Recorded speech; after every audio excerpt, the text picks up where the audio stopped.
Let's talk about down dog today. It's probably the pose we do most often in our practice, but it can be a hard one to cue and refine well because there's so much going on in the pose. Today we'll focus just on the upper body, specifically hands, wrists, arms, shoulders, because that's where a lot of the confusion can be. We will cover what the upper body is doing in down dog, some common patterns to notice when you're teaching, and some refinements that you can offer starting from the hands up. At the end, we'll talk about cues you can bring into your classes.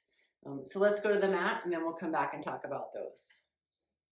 Okay, let's look at some of the common patterns that we see in down dog and then some refinements that can help the pose feel more supported, more spacious, and more sustainable over time. Let's start with the hands.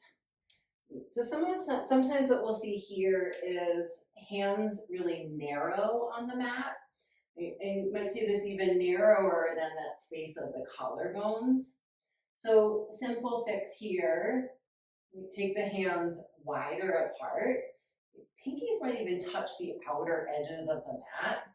If you think about this as hands outer shoulder width apart, so this outer line of the shoulder, when I trace that down, it hits about the index finger. And we're giving the collarbones a lot of space. There's room for the shoulders to broaden and engage. And often it just feels better in the pose. Okay, other thing we see here in the hand sometimes is the fingers really narrow, so no space between the fingers. And you almost might see the next one like palms lifting away from the ground because the hands aren't engaged. And so we cue to spread the fingers wide apart, fan out through the hands, and then root all 10 fingertips down into the ground.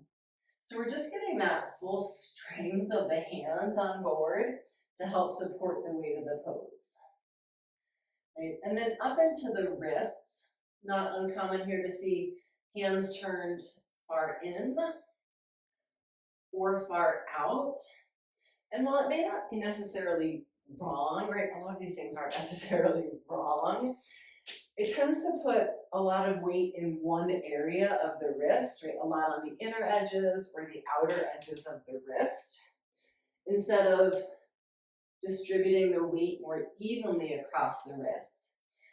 So you might look at lining up the creases of the wrist with the front of the mat. And not just so the wrist over time, we're not load bearing into just one specific area of the wrists. Okay, moving up a little bit further into the elbows.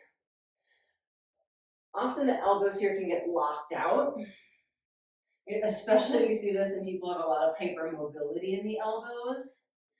So I would cue people to soften a little bit through the elbows so that the joint's not just taking all of the weight. When we soften a little bit through the elbows, then we're actually asking the muscles to work harder to support the pose instead of all of that load bearing going right into the joints. We're also asking for a little bit of external rotation here. So instead of the shoulders falling in, right, cue the eyes of the elbows, the creases of the elbows to roll forward towards the front of the mat. And now it's going to externally rotate right from the upper arm bones, and often it'll just give you a lot more space across the front of the chest and the shoulders. And then as we come up into the shoulders, you might see in down dog that there can be this collapse of the shoulders and of the chest towards the thighs. It doesn't mean that the chest can't move back, but we just want to do that in a way that feels supported. So you might try refinements like press your hands strongly down into the ground so we get that engagement all the way up through the shoulders. Right? We have that roll of the eyes of the elbow forward to create the space in the collarbones. And then to really get that support through the whole shoulder girdle, try traction, like the outer edges, the pinky edges of the hands towards the outer edges of the mat. We do that, we get the strength of the lats and the serratus anterior on board. And then draw the low ribs up and in. And so we can create this whole container, that framework for support. Then the chest can soften back a little bit without just the whole shoulder girdle taking that full weight. So now that we've had a chance to actually feel what it's doing in the upper body, let's look a little bit about some of the benefits and some of the challenges. When the shoulders and the hands and the wrists are well organized here, down dog builds a lot of strength and endurance through the upper body, right? Through the upper back and the shoulders. It's also great for creating space across the chest and the collarbones, which can be so beneficial for that forward shoulder posture that so many of us get from, right, lots of time on our phones and screens. The upper body though here is load bearing in a way that we don't get in standing poses. So it just means that the organization of the upper body really matters. Wrist sensitivity, shoulder tension, hypermobility, they're all things that can show up here in down dog. And they're things that you might not initially feel in your practice, right? They feel okay the first, handful of times you're doing it.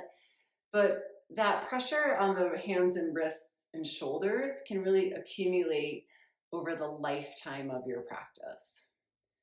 So let's bring it all back together and sum it up here. What are you looking for in the pose?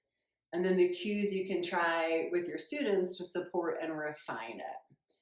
Right? As always, there's no one right way to do or teach the pose. Every body, each structure is different.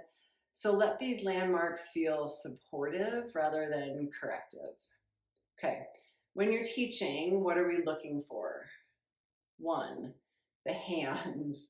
Are the fingers spread wide and rooted, or are they passive, right, and compressed?